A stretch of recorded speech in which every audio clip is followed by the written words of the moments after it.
here we go. We got 2022 Nissan Rogue, as you can see. I'm gonna attempt to replace rear shocks for it. The easiest way for you can tell, of course, you got a lot of sway, a lot of travel of your rear. As you can see, they're leaking. So, and this is not road debris or anything like that. It's gas leaking out from the top, leaking down slowly onto the shocks.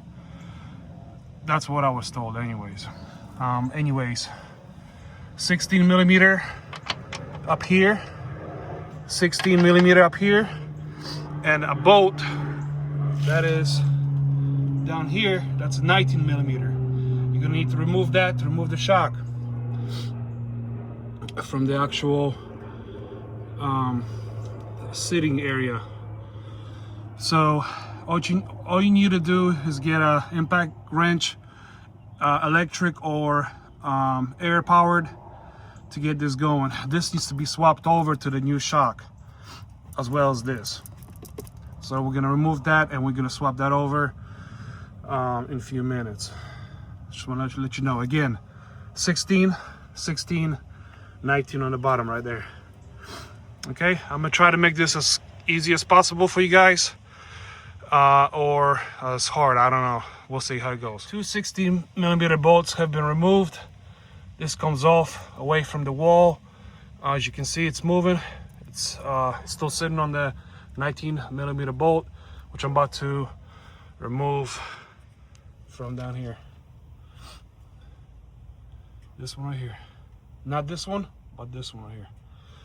Okay, so let's get this going. I'm guessing this tutorial is not really gonna be that big of a tutorial, but there's nothing on YouTube for the 2021 and up Nissan Rogues.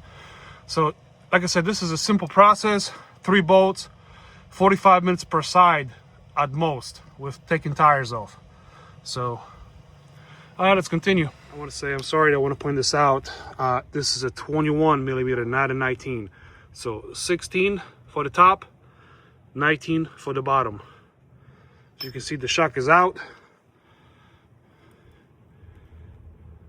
This is the old one. I'm about to swap some of these parts over to the new one. Pretty simple process, guys, pretty simple. All right, there's a 18 millimeter bolt that sits up here, goes onto here. As you can see, this whole thing is blown. It is blown. So inspect your rear shocks, guys. If you're having a lot of rear air travel, this is the issue. After replacing this, I'm sure it's gonna get a lot better. A lot better. So I have 84,000 miles in my car. And this is the result of this. I'm about to swap over to the new shock. Here's the new shock.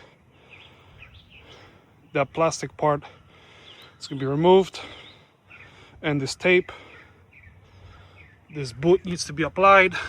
18 millimeter bolt needs to be applied to the top and screwed back on and onto the bottom. Should be easy, should be. We'll see.